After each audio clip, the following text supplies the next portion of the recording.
Ladies and gentlemen, welcome back to the Orbit Football Podcast. My name is Tyler, joined by my co-host Cade, and we're going to go ahead and talk about what we watched in this last week of college football. One of the best weeks statistically and based off ranked matchups since 2005. So it was a huge week. We got 8 games to talk about. We have a few teams that we're going to go ahead and shout out, and then we're going to go ahead and wrap up with our top 25. But we're going to go ahead and start off with the biggest game of the week, maybe the best game of the season so far. You know, if you look at the box score, you maybe look at the score-wise, it's not going to say that, but this game was a dandy. Ohio State beats Notre Dame 17-14. You got this one right in our pick'ems. I picked Notre Dame, you picked Ohio State, and it came down to the very last play, didn't it, Cade? Oh, yes, it did. I mean, this game, us being, guys from the Central Ohio area, you obviously being directly from Columbus, and me only about 45 minutes from downtown Columbus, we were on the edge of our seats for this one. It was a fun one. This game, it went the way I thought that this game was going to go. Just it was different, obviously, from my score prediction, but I thought that this was exactly how this game was going to go. Notre Dame, obviously. Well, actually, first off, I want to talk about this. So as you said, it was really, this might be the best out of conference game that we see this year, and we have NBC. And I understand that the numbers for this game, I believe, since 1993, it was the most viewed game on NBC, most viewed college football game on NBC since 1993. So then why do we have Noah Eagle and Todd Blackledge on this game? And that's me, that this is kind of the Ohio State fan of me, but I saw it from both sides. I saw Ohio State fans, I saw Notre Dame fans, I saw people that didn't even have a dog in the fight be upset about who was broadcasting this game. And I mean, NBC, come on, guys, like, give us pull out all the stops here. Like, I want somebody. I know we were joking beforehand. We said why can't Fox lend us Gus and Joel for this game tonight? Because I mean, that's just a little gripe of his own. But to get really into the ball game itself, it went the way that I expected this game to go. Notre Dame dominated time and possession in this ball game. I believe it was really it was almost like 2-1. Notre Dame did. Well, it was about two-thirds of the game Notre Dame had possession of the ball. I believe it ended up being 35-25, if I'm not mistaken, is the way that it ended up going in that ball game. Yeah, it was 34-59 to 25-01. But to put it in perspective, I'm pretty sure going into the fourth quarter, Ohio State only had the ball for like 50 seconds, and it was that quick touchdown from TreVeyon Henderson. Yeah, that was it in the second half. I mean, Notre Dame pulled out a really good game plan in this game. I mean, hats off to what that staff did. The funniest thing is that obviously, we'll get into the Ryan Day talk a little later as we dive deeper into this ball game. But the time of possession was really the big thing in this ball game. I figured that this game was going to be a defensive game. I thought it was going to be low scoring. I thought that we weren't going to see a lot of offense. I just thought that Ohio State's talent was going to bail them out in this ball game, and to an extent, it did. I don't think it bailed them out. I don't want to say it that way. I think it won them the ball game. I think that's the big difference about this game is that Ohio State's talent really won them the ball game. Obviously, everybody in this game was very much hyping Sam Hartman, and Sam Hartman did have a good game. I mean, he played fine, but he didn't play like everybody thought he was going to play. Notre Dame, obviously, they came out, they started the game, they went with a big mix in their style of offense. They went with the pass a little bit. They hit the tight ends very often, very similar to what we've seen from Ohio State this year. Actually, it was a very similar game plan, except that Notre Dame could successfully run between the tackles, and that was the big thing in this ball game was that Notre Dame. It really in the first half it wasn't there. In the first half, really throughout the entirety of this ball game, it was two good football teams battling each other to the wire. And Notre Dame loses at home. Yeah, Notre Dame loses in the most Notre Dame way possible, but this team's good, and this team is as good as I think both you and I thought this team was going to be this year. I mean, we thought that this game was going to be competitive. I just thought that Ohio State's talent was going to bail them out down the stretch of the game. In a bigger sense than what actually happened. But it was first half, obviously, both teams got the offense going. I mean, they would get really down to about the 30-yard line, and then they couldn't do anything. Notre Dame, obviously, they had the fourth down stop that Ohio State had early on in the ball game. I mean that saved the Buckeyes because Notre Dame didn't score, and then the next drive that Notre Dame has, they take time off the clock, march down the field, and miss a field goal. If you're going to dominate time of possession like that, being Notre Dame, you got to put points on the board. I don't care if it's 3. I don't care if it's 6. You have to find a way to score points. And obviously, because Ohio State's defense was on the field for 35 minutes of this ball game, they're going to get worn down. It's going to happen. There's going to be holes that are going to be there because that's just how football works. That's how a game like this works. And Notre Dame found those holes. They began, as mentioned, I don't want to say that they I'll say this. Notre Dame's offensive front was, I don't think that, it could be argued that they dominated Ohio State's defensive front. It could be argued, but especially as they started, the pass rush was not there for Ohio State all night long. The only time that was ever there was when the blitz was dialed up on that screen pass, and JT Tulimoloau almost got his hands on the ball and pulled a Penn State from last year.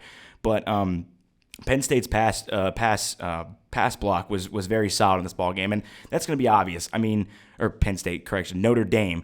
I got the Navy mixed up there, but Notre Dame's offensive line was very stout in this ball game, just like how we thought that they were going to be. Obviously, they might be the best unit in college football. I think the top 3 units in college football are, 3 teams that are from the area. From the area of Ohio State, you've got Notre Dame.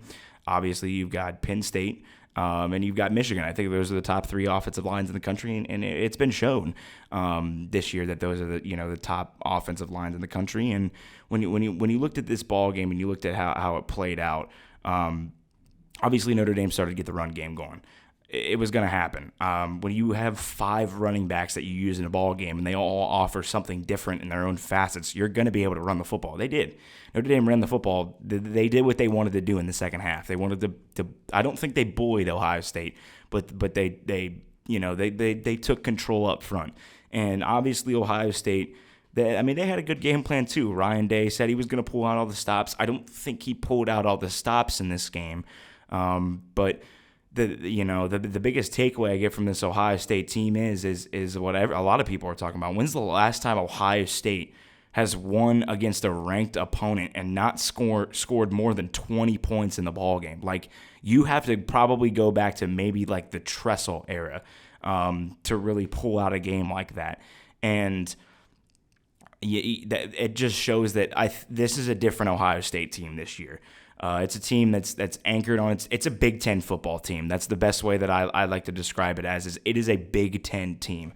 Ryan Day realizes that he's got a different style of play with these guys around him. Kyle McCord is a different player than C.J. Stroud and Dwayne Haskins and Justin Fields. And I personally think that Kyle McCord has been very impressive. That game-winning drive that Kyle McCord led, really, besides that one pass over the middle that was almost intercepted, which likely would have been a touchdown to Cade Stover over the middle, he had a fantastic game. I said when we previewed this game, I said the big key for me to believe that Ohio State wins this ball game is if Kyle McCord limits mistakes. Kyle McCord did not turn the ball over a single time in the ball game, and Ohio State won the game. It took all the way to the final second, but they did. It was a fantastic football game to witness. And the other big thing that I took away from this was I found this stat funny. It is the first time that Notre Dame has lost, I believe, it might have been a game-winning drive that Notre Dame has lost at home since the Bush Push, which was 2005. So We're talking almost 20 years ago. 18 years ago is the last time that Notre Dame has lost at home on a game-winning drive. And it was almost in the same exact fashion where there was a team the play call down was at the 1 yard line. Yeah. It was a team down at the 1 yard line. They couldn't punch it into the end zone the play before. They had to hurry up and clock the ball. Like, it was crazy. If you're a Notre Dame fan, you're probably getting horrible flashbacks of the Bush Push game. But it was just a really good football game, man. Like, there's not much else that I can say about these. These are two teams that are just very, very, very good football teams, and they went to war. And I'm happy that the team that obviously where I'm from ended up getting on the positive side of the war, but it could have gone either way. It really could have, and it came down to who had the ball last. And Ohio State, like I said, Kyle McCord limited mistakes, and I think that this team is people were doubting Ohio State this year, which Ryan Day, I'll get into that now. Ryan Day made it very obvious. There was a lot of tension heading into this game on Ryan Day's side because Ryan Day, part of what I think it is part of it's the pressure in Columbus and part of it's the pressure on the national stage. I feel like Ryan Day had a lot of pressure on his shoulders going into this ball game because a lot of Ohio State fans were thinking, and a lot of talk that I heard from Ohio State fans this week was that if Ryan Day loses this football game, he might be on the hot seat, which is, obviously, yeah, he hasn't beat Michigan the past 2 years, which is the biggest thing for Columbus and a team. But you got to think about it, a perspective of Ryan Day is that he's a guy that's taken Ohio State to, I really want to say, the next level, because I'll compare this to the past really two major regimes in Ohio State history. When you look at Jim Tressel era and you look at the Urban Meyer era, they did the very similar things at Ohio State. When you look at Jim Tressel, he came in very quickly, took Ohio State to the national stage, won a national championship, beat a powerhouse to win a national championship at that. And then he went on to be successful with Ohio State. You had Big Ten championships. You had BCS bowl games. Obviously went to the big game twice more and couldn't pull it out against the SEC talent and against a guy that he really took over that Ohio State job, and that was Urban Meyer. And Urban Meyer came in to do something what Tressel did, and that was rebuild Ohio State. And he did that. And he did that very quickly. Within his first 3 years, he won a national championship at Ohio State. And then he took Ohio State to national championships and to the college football playoff, and they couldn't perform on that level.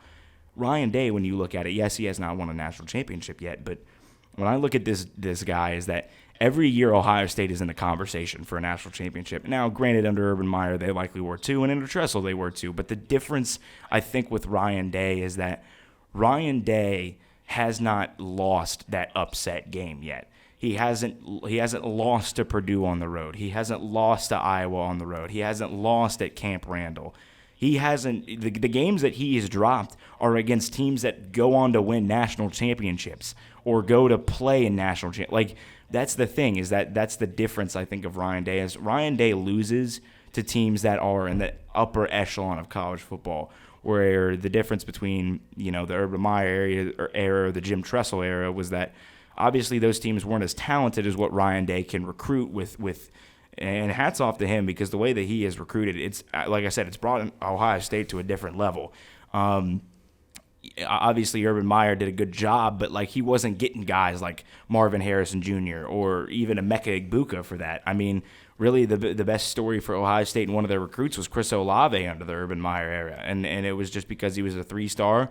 Meyer liked his skills, and I mean, he flourished from there under a great wide receiver coach in Brian Hartline. But I think that this is – Ryan Day described this as a program-defining win, and I know this is very similar to what you and I listened to with Josh Payton, his podcast.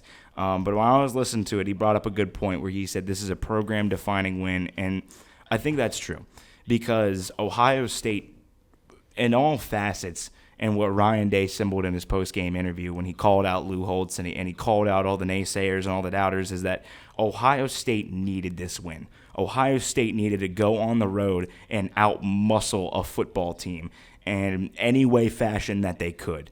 Talk about the bad play calling on the 4th and 1. Talk about what happened in the ball game. With the Ryan Day's going to have questionable play calling. That's a facet of his coaching style. It's going to happen. But if Ohio State needed this.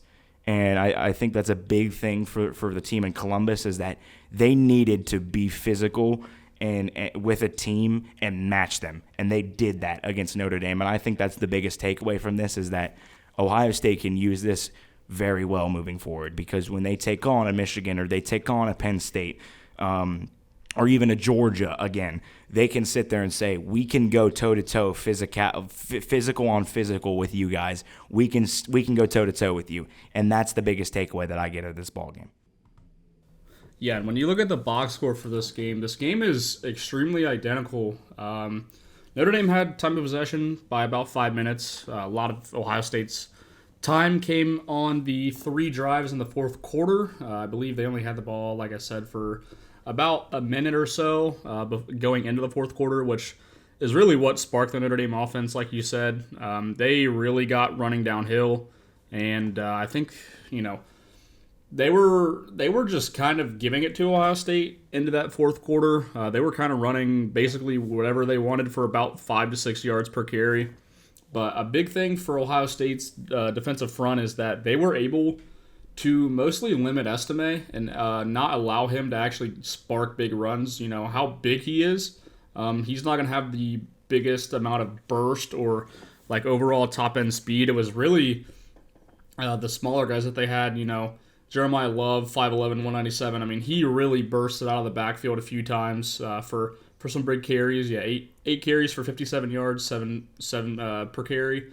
I mean, it was more of, Ohio State. I think they game planned overall pretty well because they actually there were a few plays where they were running mesh, which is what Hartman kind of ran under Ruggiero and at Wake Forest, where they dropped a few defensive tackles into coverage, and I think they did that in the second quarter, the first time, which I believe it was Tyleek almost got the Williams almost got the interception, which would have been big. But talking about interceptions, both teams played extremely clean, 0 turnovers. I believe only like 8 or 9 flags, combined. This was a really clean game. This was a really upfront, straight up game, and Ohio State was able to come out on top. And I think this is probably the biggest win, I would say, under the Ryan Day era up to this point.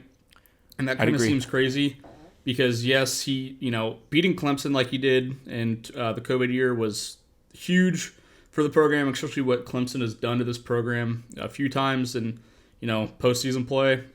Beating Urban, I think, twice? Twice. Yes. Once with JT. The Orange Bowl and then, yeah. And then, I tweeted, this was a JT Barrett level of stress. I don't know. This is like, for Ohio State fans, we've been mad, but I don't really remember the last game where it was extremely stressful. Maybe the Clemson game that we lost under Ryan Day in 2019. That might have been the most stressful game, but even that was more frustrating than stress. This was, I don't know. And to me, if you're stressed, it's a really good game, and I think it was. I don't know. Notre Dame going forward, they have a tough matchup against Duke this week. It's more of a wounded animal mode kind of mentality for me, but I think losing that game, it's going to take a lot to come back, and especially go on the road to Duke when Duke is going to, it's a primetime 7:30 game. There's going to be a ton of fans out there. Duke really didn't even pack the stadium that crazy when Clemson came into town, but I mean, they're 4-0, they're rolling in, and they're going to play Notre Dame, which is going to be the biggest, probably the biggest game on their schedule.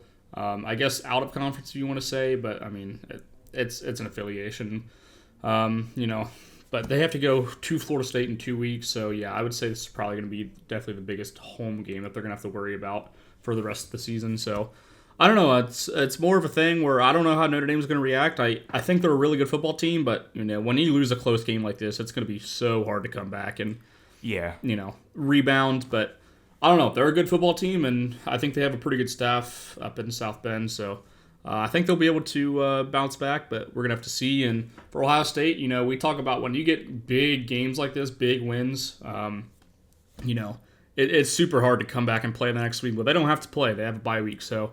And then they hop back to Maryland, which you've talked about. Ryan Day's never been upset, before, I guess, by a team that they shouldn't have lost to, just straight up. But Maryland twice has gave them some, they've given them some games, especially last year. Yeah. I don't remember the exact score of the game, but Maryland plays Ohio State tough. So this is a pretty good Maryland squad. I think they're 4-0. They just pretty much pollywopped Michigan State, I believe. They got Indiana this week, and they will head to Columbus, and they will try to take on the Ohio State Buckeyes, who were 4-0 and just picked up probably their biggest win as of late. So we're going to go ahead and roll into a game that was not quite good, but it also had a ton of eyes on it. Oregon 42, Colorado 6. This was a beatdown. I don't know. This has a lot of mixed reactions on both sides. Either you're a Colorado hater, Colorado lover. It doesn't matter which side you're on. Oregon, they did whatever they wanted, and I mean, really, if they wanted to, I think they probably could have won this game by 50 or 60 if they really tried in that second half. Yeah, I agree with you there. That's why I thought Oregon was really going to score 66 in this ball game. I mean, obviously, Oregon felt disrespected. Dan Lanning, I mean, obviously the pregame speech. I know you and I were talking about the after video that just came out. I believe it was Monday night. It just came out, which was a little interesting because they used a lot of trash talk from Shiloh Sanders, sitting there talking in front of their bench in the pregame, but. It was a motivational game for Oregon, and I think Oregon also had something to prove in this ball game because Oregon they felt a little slighted coming in because I mean when you looked at it, a lot of people had really the top three teams in the Pac-12. Oregon was not in that conversation. It was Washington, it was USC, and it was probably Utah would be my guess. I mean, obviously Oregon State, which we'll get to, and Utah a little later in the podcast, but. The big thing that I take away from this is exactly what I thought Colorado was going to be. I think that they can beat the teams that they should beat, but when you have to go face good football teams, and I'm talking good football teams, you're going to struggle. And they did that against Oregon. Autzen a tough environment. It doesn't get too much talk about it, but Autzen a tough environment. Don't get me wrong. Like going and playing in Oregon, it's probably the most underrated home atmosphere in all of college football. That and probably Husky Stadium for Washington. Those would be my probably 1 and 2 is because those are tough places to play. I mean, the way that the stadium's designed, it's designed to really, reflect the sound back onto the field, but, it's a tough place to play up there. And Oregon showed it. I mean, they came out firing on all cylinders. Bo Nix obviously had a good game. The defense, 7 sacks on Shedeur Sanders? That's like when what's going to happen when Colorado faces Utah? Because Oregon just did that to them. What are they going to do when they face a team who's realistically had the best defense in the Pac-12 over the past 4 or 5 years? What are they going to do against Utah? Like, that gives me a concern for this Colorado team. And they match up against some of these Pac-12 teams that have very, very good defenses or even good defensive players. Obviously USC, who they've got this week, isn't the best defensive team. Neither are any really Lincoln Riley coached football teams, but still, they still got talent on that opposite side of the ball. And what's that going to do against the offensive line? But this is exactly, I thought Colorado was going to score a little more or have at least a heartbeat of an offense. But I think we found their major flaws. And a lot of people were saying, maybe Travis Hunter would have made a difference in this. But no, Travis Hunter is not changing the outcome of this ball game. Not by one bit, in my opinion. Because what's he going to do? Deflect 2 more passes? To deflect 3 passes? I mean, he's not going to be able to catch a football because Shedeur couldn't even get it out. Like, it wouldn't have mattered. It wouldn't have mattered what his factor would have been in the ball game. But I think for Deion Sanders and the folks in Boulder, this is a very humbling experience that they are going to have to try. This is their first time that's facing adversity. They've been riding high this year. They defeated TCU. They defeated Nebraska big. They won a quote-unquote rivalry matchup against Colorado State in a thriller. But they just got their tail whooped there by Oregon. So we're gonna have to see what this Colorado team does against adversity, and it can get very ugly very quickly with how difficult that schedule really is looking ahead. But Oregon, though, hats off to them. I've been high on Oregon since the preseason, and I think you're starting to buy in a little bit more on that Oregon hype. I think that they're in my opinion, when you look at all of the Pac-12 teams at full strength, I think that they're either 1 or 2 of the best all-around team, the best balanced team when you look at their offensive and defensive attack. I think them and Utah are really my 1-2 there. And we'll get to Utah obviously later on, but I've liked Oregon this year. I still, I predicted them going 10-2, technically finishing third, tied for second, but losing on the tiebreaker to Washington in the regular season of the Pac-12. But I mean, they're still a good team. Don't get me wrong. Oregon is still a good team. Oregon is good. Obviously they've got that Washington game coming up here very shortly. I believe Oregon is back in action. They travel to Stanford this weekend, and then they have a bye week, and then they're at Washington, and that's going to be that will tell me who one of the winner of that game is going to make the Pac-12 championship game. I think, and that game is a toss-up, just like last year's game was a toss-up, and it'll come down to whoever has the final possession. But Oregon, they're good. And they just made a statement that said, we're good. We felt slighted. And that's one thing that you can't do against Dan Lanning. I mean, Dan Lanning, was the defensive coordinator for one of the best, defenses of all time in college football history. That cannot be denied. And I think that I think that he felt a little slighted because his Ducks weren't getting the media attention. Well, I think the Ducks are now starting to get a little bit more of that media attention. Yeah, and when you talk about media attention, it wasn't really about what Oregon would be capable of doing, because when all the halftime shows rolled around, it was the analysts talking about, well, we knew Oregon could do this. Well, you didn't hear that at all any of this week. Correct. It was correct. What can Colorado do to this Oregon defense, which overall just I had them, I believe, scoring 20, and I thought that would have been a good game for them. Mm-hmm. They didn't score until, I think, below 3 minutes in the fourth quarter. I was going to say, it was late in the fourth quarter. Yeah, it was in garbage time. Yeah, and a lot of the starters for Oregon were just they weren't even in the game at that point. And my biggest takeaway from this game is, Oregon ran for about 8 yards a carry. But when you're talking about that Washington-Oregon game, Washington has 2 day one, receivers, going into the class. Troy Franklin from Oregon is a really good receiver, and I think, on top of their running game and with him, I think this Oregon team is going to be really dangerous going down the stretch. Like you said, they go to Stanford this week. I'm pretty sure they're like 27-point favorites at the moment. Yeah, it opened up at 24, and already within a few days, it's they're favored by 27. This Oregon team is going to be really good, and I don't know what I even had them that last week. This is kind of foreshadowing to my This is kind of foreshadowing to my top 25. There is a lot of movement, folks. So Oregon is both of us. We both had a lot of movement this week. Oregon is going to be rising for me, and I think a lot of people are going to be shocked at where I have them. But I think this Oregon team is good, and not just because they beat Deion Sanders, not because they beat Colorado. I just think this is a killer mentality team, and it's pretty obvious. And they're, people were talking about, at halftime, like, well, they only beat Texas Tech by 8. And it's like, at this point, who cares? Because this Oregon team is going to be nuts. I didn't think that defense was going to be nearly where it needed to be, and I was wrong. Clearly, the pass rush is unreal. Did they get a lot of pressures against Colorado, who was the most pressured team in the country? Yeah, but guess what? I was expecting them to do that, and they did.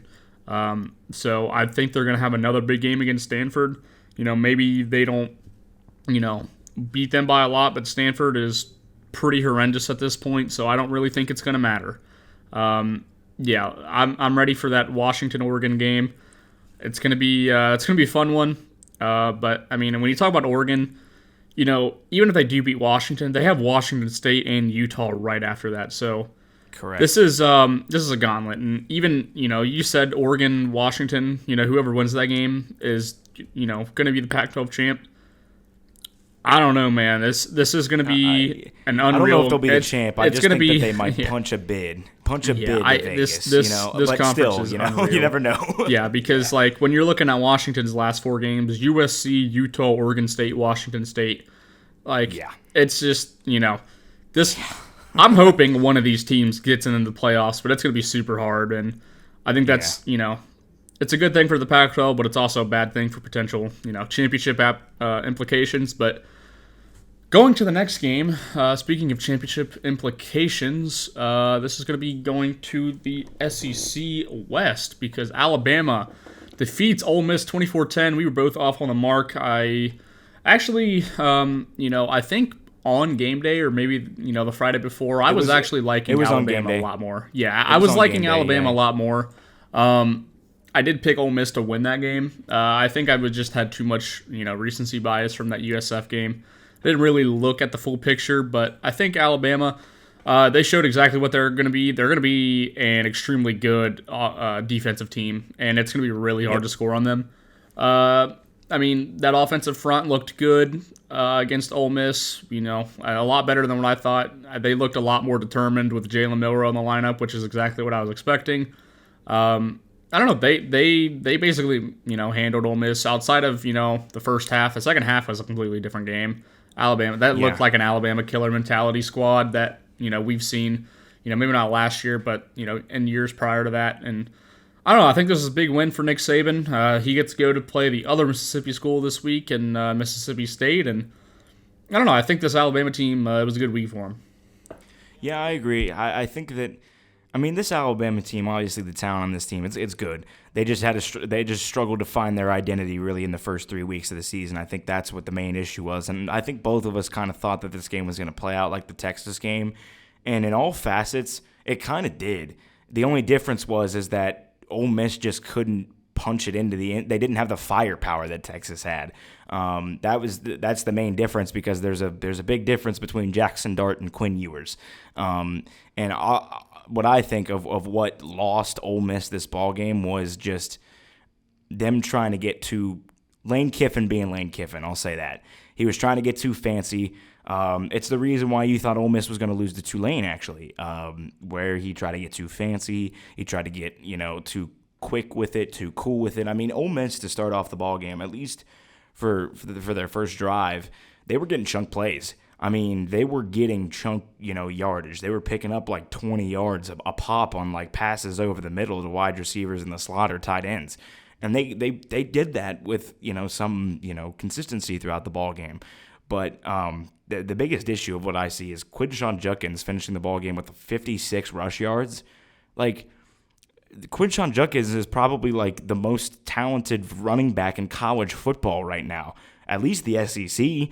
And you gave him 56. I understand Alabama's defense is Alabama's defense. Yes, they're back to being Bama. But still, like 56 rush yards with Quinshon Judkins. Like, come on now, Lane. Like, what are we doing here?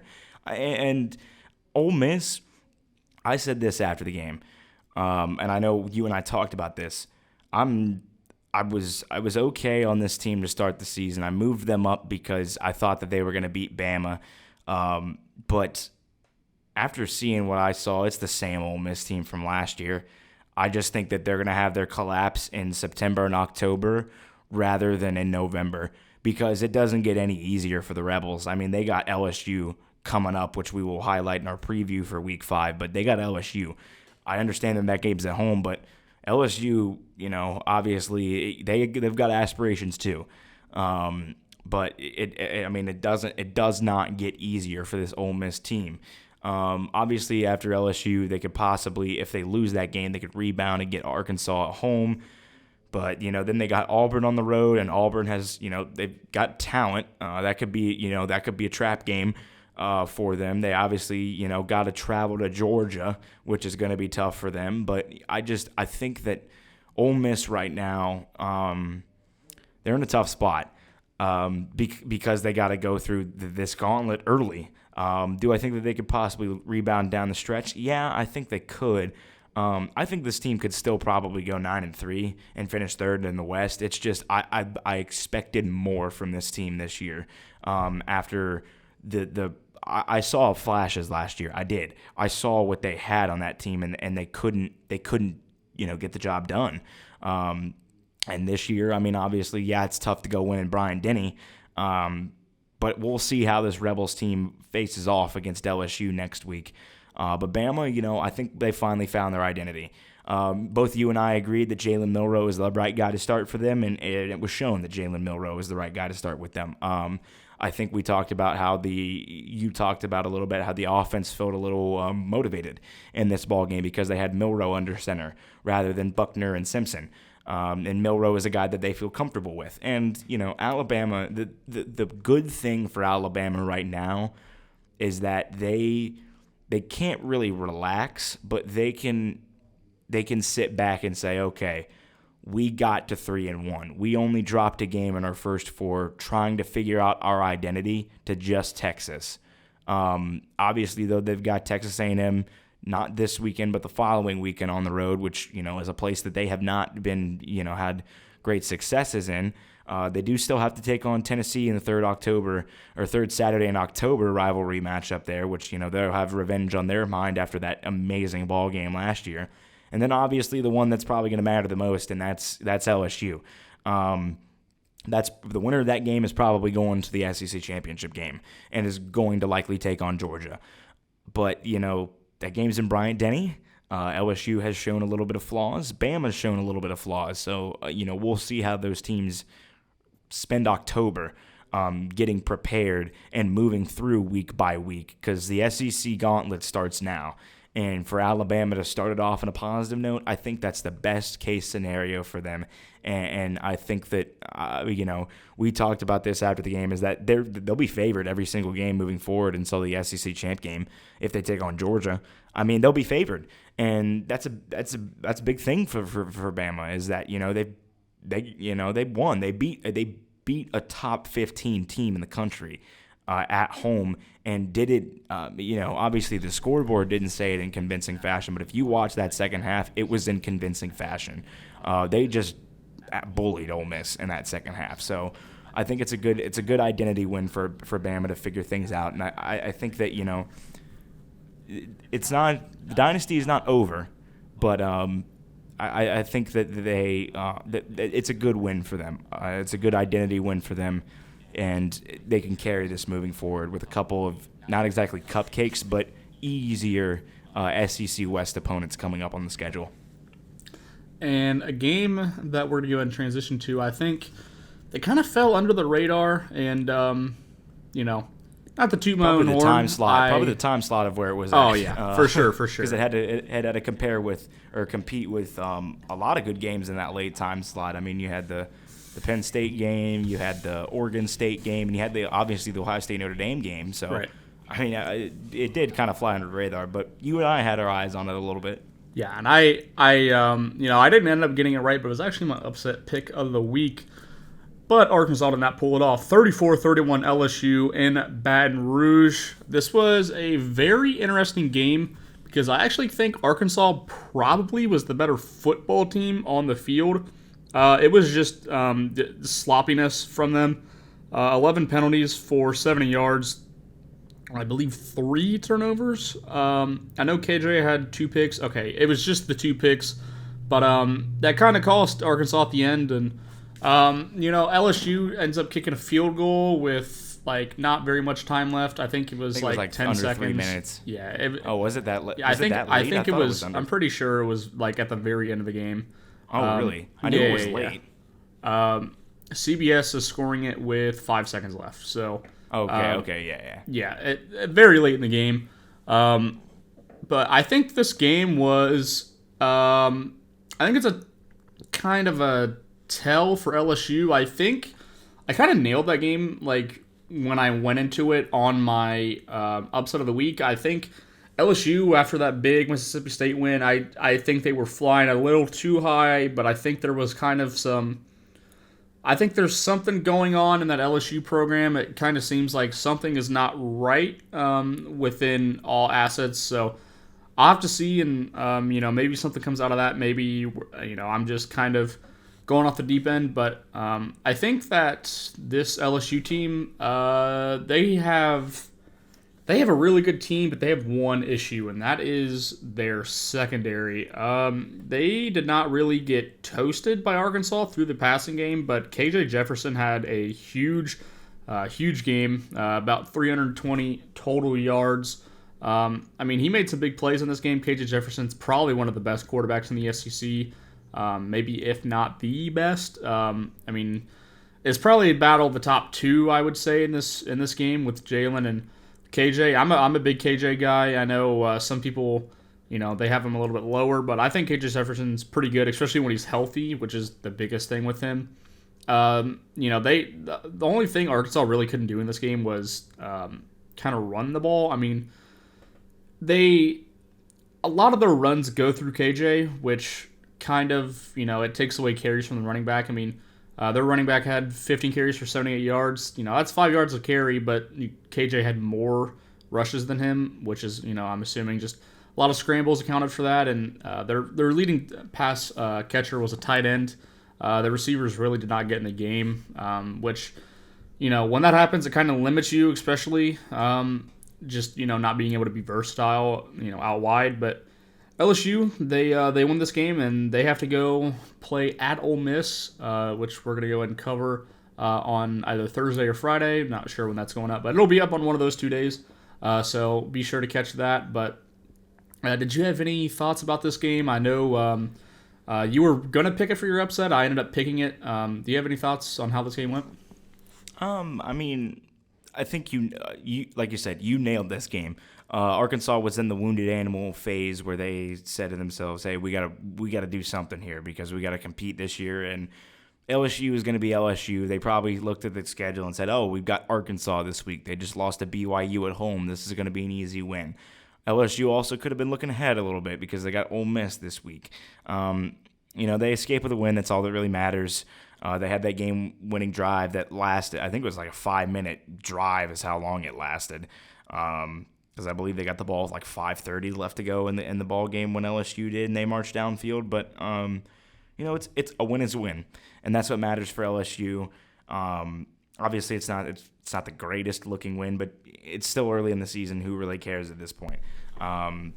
They got the job done. They took care of Arkansas, but I think it just goes to show that Arkansas is not going to be able to really compete with the LSUs and Bamas of the world. They can compete, but they aren't going to win. And that's a big takeaway that I get for them is that they still could make a bowl, but like they're not going to. The conversation of the SEC West category is not going to be leaning their way. But that's unfortunate because Arkansas was a team that really, I want to say, since that Georgia loss at home when they just got stuffed in 2021, Arkansas there's a difference of Arkansas pre that game and post that game. Post that game, they've been an Arkansas that we think that they are, where they can go make a bowl, maybe go 8-4, maybe finish fourth in the West, maybe third if they have a good year, and they can beat somebody like Ole Miss. But that they got a tough one this week too. A neutral site game against Texas A&M, which we'll get into, as you said. But LSU, they get away with the victory. They got to go on the road. They got to move forward. I still think that LSU is the favorite in the West. That's me. I know I'm probably the biggest non-fan and LSU truther right now, but I still think that this team wins the West. I get the games in Bryant-Denny, but I still think they're the favorite. I won't say that they win. I still think they're the favorite. And that's all that matters for LSU moving forward. But they got to get the job done this weekend. Tough game, Ole Miss, road game. We'll see if LSU can can have a similar season to what they did last year and really put themselves in the talk of. They can realistically they can drop Ole Miss and all they got to do is beat Bama and they're in the SEC champ game. That's practically what they did last year. But we'll see. We'll see what happens with this Tigers team moving forward. I think they're very talented, obviously, but it's still LSU, and that's all I'll say about that. And looking at how this LSU schedule is going to play out, yeah, they do have Ole Miss this week, but the week after they get to play in Columbia. They go to Missouri. It's already locked in at noon on ESPN, I believe. So that's going to be a hard game. They go to Auburn after that. In 2 weeks, they'll play, at Bama, and even their FCS slot that a lot of the SEC teams play. They get to play a 4-0 currently Georgia State in that slot. So they're looking at one of probably the tougher schedules in the SEC left, just based off how things are going. So I know, if they drop this against Ole Miss on the road, it's going to be a pretty big game, with how their schedule plays out. So we're just gonna have to watch that game on Saturday and see what this LSU team can do going forward. But going to probably what was my favorite game to watch on Saturday, outside of the Ohio State game, just because, yes, I am a fan, but just in general, Florida State 31, Clemson 24 in overtime. Florida State gets it done for the first time in forever against Clemson on the road. And, man, this game was good. I think that I don't know exactly what your score was. I had 31-20. It ended up 31-24. I had 31-16. Okay, yeah. So I think we shorted Clemson a little bit. But, I mean, Florida State's defense, they came to play, especially in the second half when they kind of came back. I know they were a little bit shaky in the first, but Florida State was just clutch when they needed to be, and that's how they got the win. Yeah, that and also Clemson obviously missing that field goal is huge. They very well documented in that game that they had basically a guy come off the street and kick field goals for them in the game, and it came back to bite them because their highly recruited kicker and Robert Gunn II has not been good so far this year, and that's a concern for Clemson. But this game, I mean, it went to overtime. It went the way of Florida State, but personally for me, this was an ugly football game. In the second half, more so than down the stretch of the game into overtime, it did not strike me as the Ohio State game did, where that was just a hard-nosed football game. This one was just basically, okay, who's gonna make a mistake to lose this football game? Who's gonna make a bad play call to lose this game? I mean, the clock and the time management from both Mike Norvell and Dabo Swinney was awful. I mean, awful. Like, I don't even know how to mention it. It was terrible in this game. I didn't know what either of them were doing down the stretch of the game. It was almost like playing hot potato of who's going to take the win or not. And Florida State had a lot of eyes that people thought, oh, they were the best team in the country after they beat LSU. Oh, they were the top team in the country. I still had some doubts. I thought they looked good in that game, but obviously they're also coming off now 2 games against unranked opponents on the road where they have not played well. And I understand it's road games. I understand that, both of those games are different environments. Let's talk about, obviously Boston College and the bandana game, and then Clemson, they're basically fighting for their lives at this point in that ball game. And I mean, Clemson's defense, their pass, Florida State's offensive line did not look good in this ball game. Jordan Travis was under duress for a lot of this ballgame, and obviously he made plays happen when he needed to make plays happen. But he still, I think you thought he played a little bit better than I thought he played. I thought he played fine, and that's all he really needed to do. I mean, he had a couple throws that were a little here and there, but that's going to happen. But I thought he played fine. I thought he played well enough for them to get the victory, and obviously they did. But Clemson moving forward is what's next, because they got Cuse on the road at the Carrier Dome, which is a place that they have not had a lot of success at when you look at it in the past. Most specifically with the Kelly Bryant era team that fumbled that game on the road at Syracuse, the one on the Friday night that I remember very vividly. I mean, I don't know, man. I think that Clemson still could be, I think they're starting to find an identity, but I don't know. Both of these teams, nothing really changes my thoughts on either of these teams after this game. I still think Florida State's a good football team. I don't know if they're going to be able to beat the Ohio States, the Michigans, the Georgias of the world. Obviously, they beat the LSUs, but I don't know if they're going to be able to take care of business when it comes time. And that's my biggest concern. And I understand that, it's week 4, and you don't want to jump ahead too much about Florida State and make too many conclusions about them because they still got a whole rest of the season to play. But I think this team will drop a game at some point this season. I don't know where, I don't know when, but I don't think Florida State makes it undefeated through the regular season. I understand that the ACC is a very, lackluster conference when you look at outside of the top dogs, as people say, of Clemson and you still got North Carolina. Miami's going to be a tough game for them. They still got to travel on the road at a conference to Florida. They still got to play Syracuse, who's undefeated right now, Duke. They've got some respectable teams up on the schedule. They got a bye week after the Clemson game, which is a good thing for them because they can regroup and get back into a solid situation. But as long as Jordan Travis plays like he did Saturday, they'll be just fine. I just think they're gonna drop a football game here or there. I only think they drop one, but there's something about this team where I don't know. I feel like it's not really a fatal flaw, but there's a flaw about this team, and I think it will come back to bite them as the season goes on. Yeah, a big thing about this game, Florida State won with 22 total rushing yards. Yeah, that is insane. Which you touched on it. I think Jordan Travis played for what was happening in front of him. I thought he played extremely well. Yeah. And I think a lot of the reason why there was so much pressure is Mike Norvell and, Adkins, the offensive coordinator there, they were dialing up a lot of intermediate to short-range passes that got out quick in the first half, and that's how they got back into the game after being down. And then in the second half, it's like they just wanted to throw go balls all the time, and it was really odd, and that's when you really saw when a lot of the pressure came in.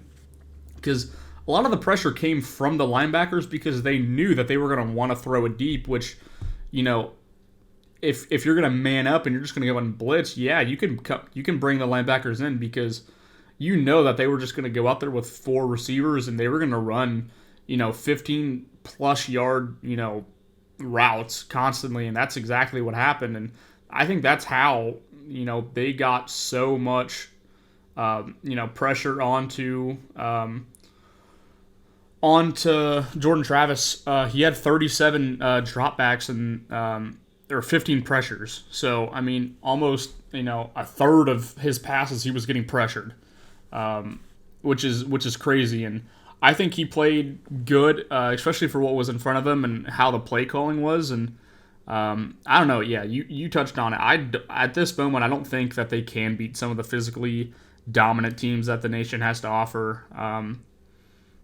I think that their offense, their weapons are probably some of the best, if not the best, in all of college football collectively. But yeah, this team is going to have to figure it out up front, and they're going to have to find a middle ground of just wanting to throw it intermediate to short, because I think that, if they do that, that's just going to open up what they really want to do.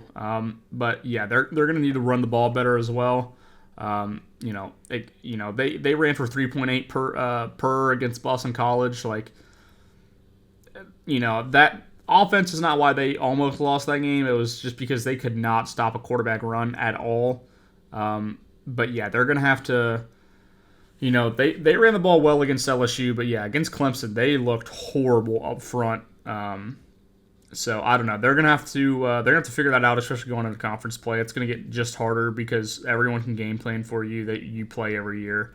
But like we were talking about earlier with Ohio State, coming off a big win, they don't have to play this week, so they'll have 2 weeks to game plan for Virginia Tech, which should be a win for them. And then they head to Syracuse. Well, they actually play Syracuse at home, and then they play Duke at home. So I don't know. This is Florida State team is weird because I think they have the pieces to put together what could be the best college football team this year.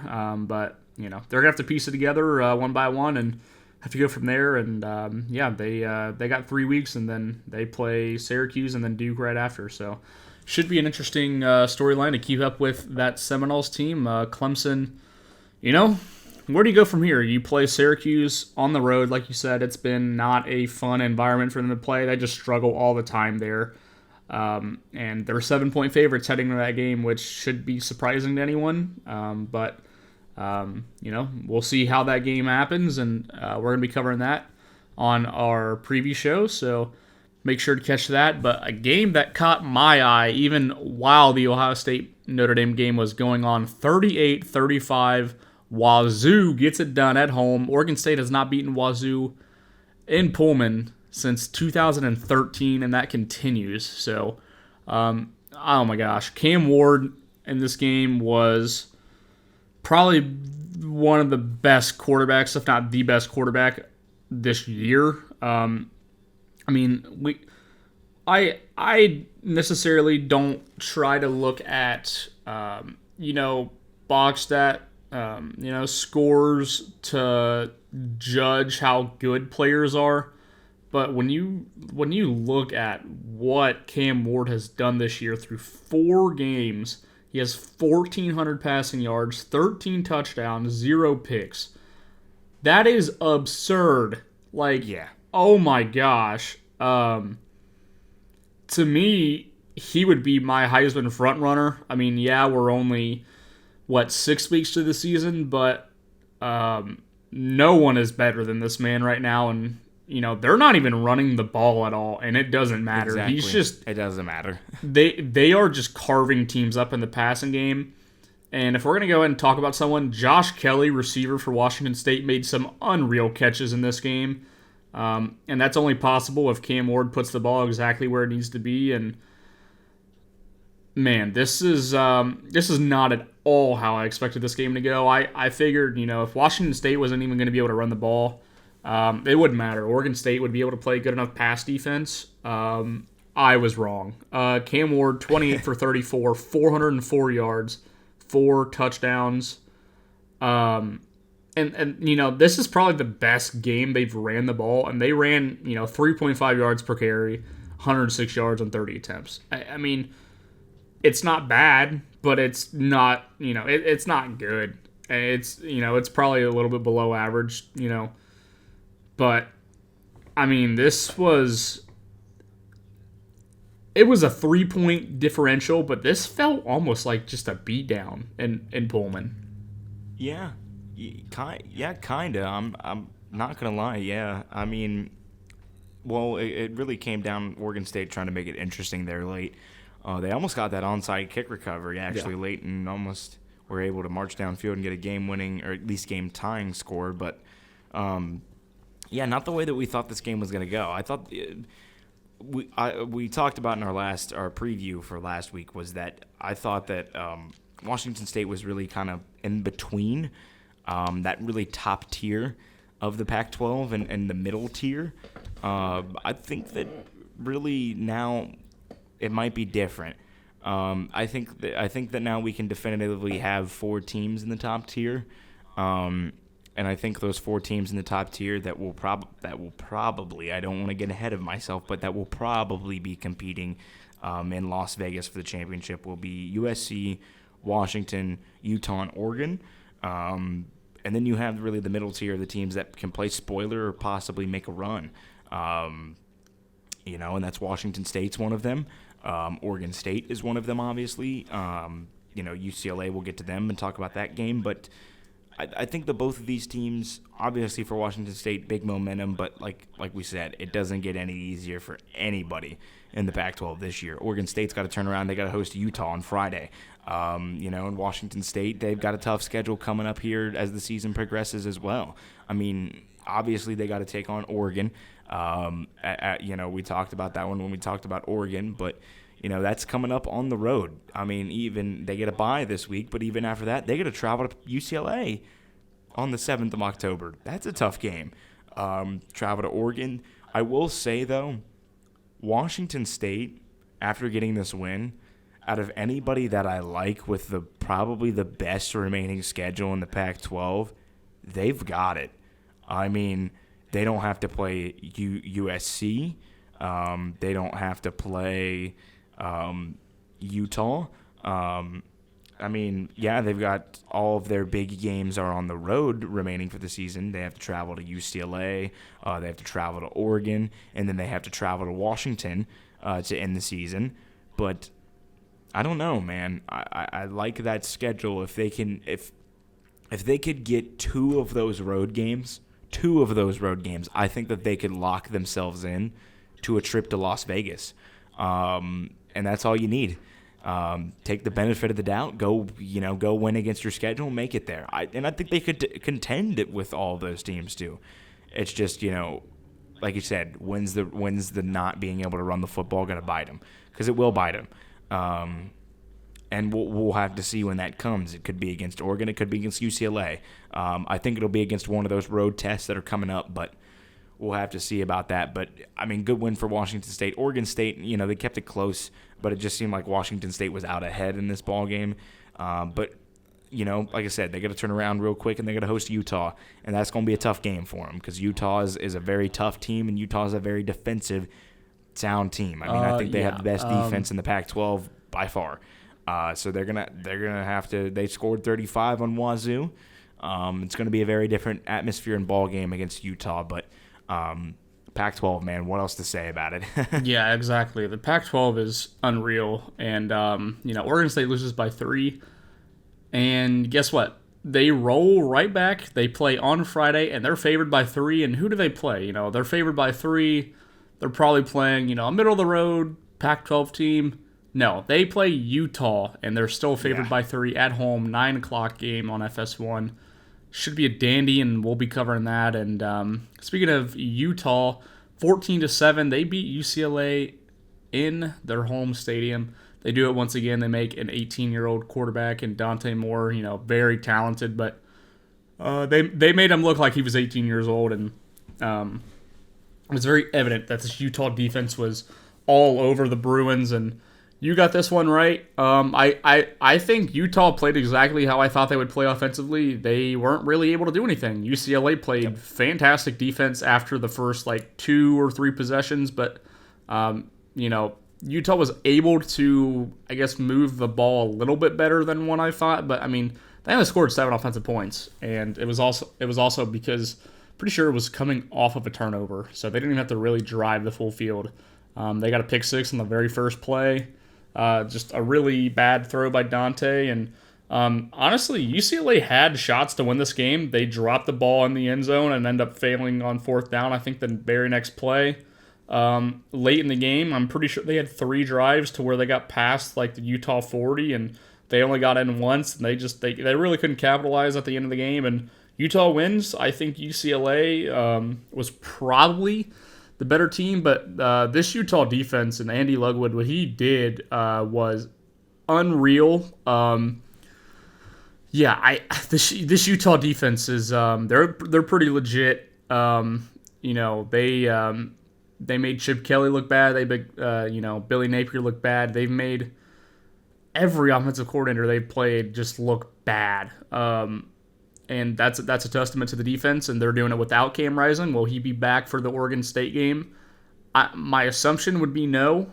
I'm not exactly for sure how that's going. I know as of Monday they were splitting reps with Nate Johnson. So, but it's a Friday game. It's not a Saturday game. So, and they're gonna have to travel for it. So, we should know sometime early Thursday or maybe even early Friday. We'll have a good idea if he's playing or not. But they're doing it without Cam Rising, and they're sitting here 4-0. Yeah, but I think for Utah to take it to the next level, they're gonna have to do it with Cam Rising. And the thing that concerns me is they're not gonna have a lot of time to do it. Now, I will say this: what benefits Utah right now is, personally, if I were you and I'm heading to Oregon State on Friday, I'm starting Nate Johnson. I'm sitting Cam Rising again. I'm saying, okay, get another week, get your reps with the team, because after this week, they got to bye. And then they got Cal after that. So they have time to sit there and regroup and get him accustomed, because after that, that's when it gets tough. They've got USC on the road. They've got to take on Oregon at home. They've got to travel to Washington down the stretch in November. They've got a tough October. I think really the difference in the game against UCLA was that Dante Moore pick 6. I mean, it really was when you think about it, because and that was on the first play of scrimmage that he threw the that very pick first six. snap. Yep. Yeah. So I mean, I get it. He's a young quarterback, but UCLA will still be competitive this year. I just don't think that they're going to be in contention for maybe a Pac-12 title or a title appearance this year. But I could see them going and being a very solid team. Just to hint at, I still have even with the loss, I think I moved them up in my top 25. I think we both moved them up in our top 25s this week, despite the loss, and that's just a knock. That's not a knock on them, or that's because Utah is just Utah, and UCLA really doesn't have too tough of a schedule. They got a bye week, and then they got to take on Washington State at home. They got to travel to Oregon State. And then they have USC on the road, which, it's still in the same city, at the end of the year, the second to last week. So they've got, they don't have a tough schedule either. But I think whoever wins that Washington State-UCLA game can put themselves in a decent position to make a really upset run at the Pac-12 title game. But we'll have to see, because all those other teams really up there have some tough ways to go. But my takeaways from this: Utah is going to have to figure it out with Rising and getting him back in. But we'll have to see when that comes. But just a good game from Utah, good win. Rice-Eccles continues to be a tough place to play. Yeah, and that's going to go ahead and wrap up the bigger recaps that we have.